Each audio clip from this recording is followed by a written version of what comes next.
And we start, as always, with the headline roundup. Here are some of the things police in America did this week. Cop in Aurora, Colorado is indicted for fatally shooting an unarmed man in the head and chest. R.I.P. Rajon Belt Stubblefield. ICE cops in New Jersey have another man die in their custody. R.I.P. Edwin Giovanni Lopez Cornejo. Cop in Mohave Valley, Arizona, tases a man as he's pumping his gas, causing him to catch on fire.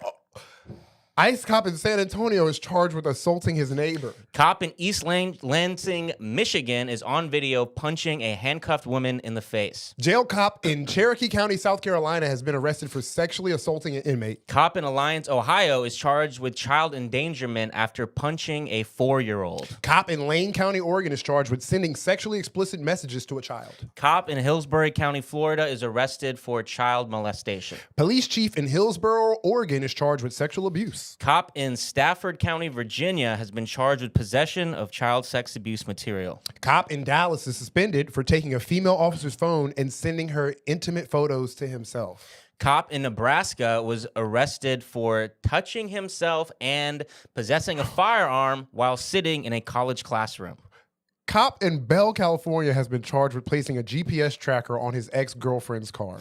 Cop in Mooresville, North Carolina, is arrested for using flock cameras to track her boyfriend's ex-wife. Cop in Brentwood, Missouri, is caught using flock cameras to stalk his ex-wife, and he's charged with no crime. Cop in Lano, Texas, is arrested for domestic violence. Cop in Atlanta is arrested for domestic violence. Cops in Chicago shoot a dog. Cop in Yorktown, New York, shoots a dog. And cop in San Antonio shoots a dog. How you gonna shoot a dog in Yorktown? Yeah. Too close to Yorkie. I don't like it. That's they hood, nigga. My favorite part of reading these headlines is that, you know, Ashton, he goes in blind reading them.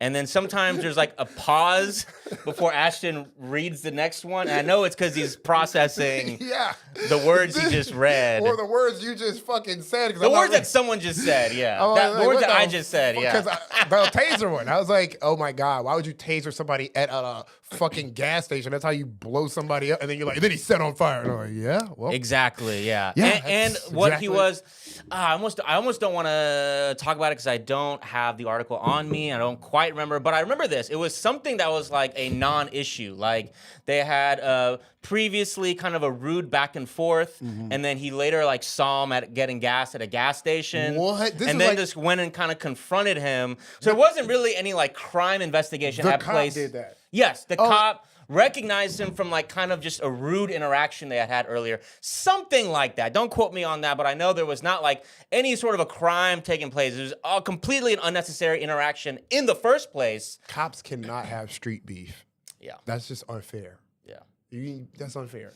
And it's like, the article mentioned, like, it's literally written in their policy, as it should be, to not use tasers around flammable shit, like at a gas station That is pump. basic, just human knowledge. Yes. That's just common knowledge, common sense. You don't light a cigarette. You don't bust out a fucking electric taser next to pumping gas, flammable chemical combustion. It's a literal catalyst for a chemical combustion. What are you doing here? Yeah. That is like some Grand Theft Auto. And it actually is in their policy. Usually cops will do some like random insane thing that you've never thought of, you know, like that guy, like the cops in Phoenix, I think this also was in Arizona. It's always in Arizona, that like melted that guy's skin into the pavement. And then they were like, well, there's nothing in our policy. And they're like, all right, now we wrote some new policy. This actually was already in their policy. Literally, there's nothing in the rule books that says a dog can't be an ice agent or whatever the fuck it be. There are dog ice agents, but you get the joke. You know? Everybody. There's no that can't be your logic by justifying rules. That's just like, oh well, if the founders of the Constitution didn't write it in the framers said nothing about me dragging your face across. But yeah, okay. No, there's the flock story. I know we got the flock. Yeah, we'll be talking about flock. Everyone's talking about flock. Cops every week are getting caught stalking people on flock, as we just saw in the headlines. We've been doing this podcast forever, and we talked about flock forever. I'm not gonna lie. When we first started talking about flock, that shit was depressed. That shit was. I mean, it's just a depressing subject. But goddamn, I was just like, dude, we are truly walking. It feels like nobody is doing anything. How is our podcast the first time I've really like engaged with flock? Yes, the fact that we are in a new era of mass surveillance. Yeah, but now people are talking about it, which is great. It's not even no.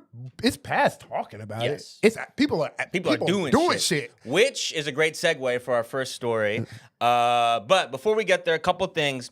First, again, I said this last week for all of our loyal listeners. We appreciate y'all, but I don't know. I'm kind of at a loss on how to get this fucking podcast out there. So I'm asking y'all to do some specific things if you don't mind. This week, please, if you haven't, write a review and give us 5 stars. That should help. Appreciate y'all. Share the clips on IG. They're doing good. They're doing good this week. Yeah, they were.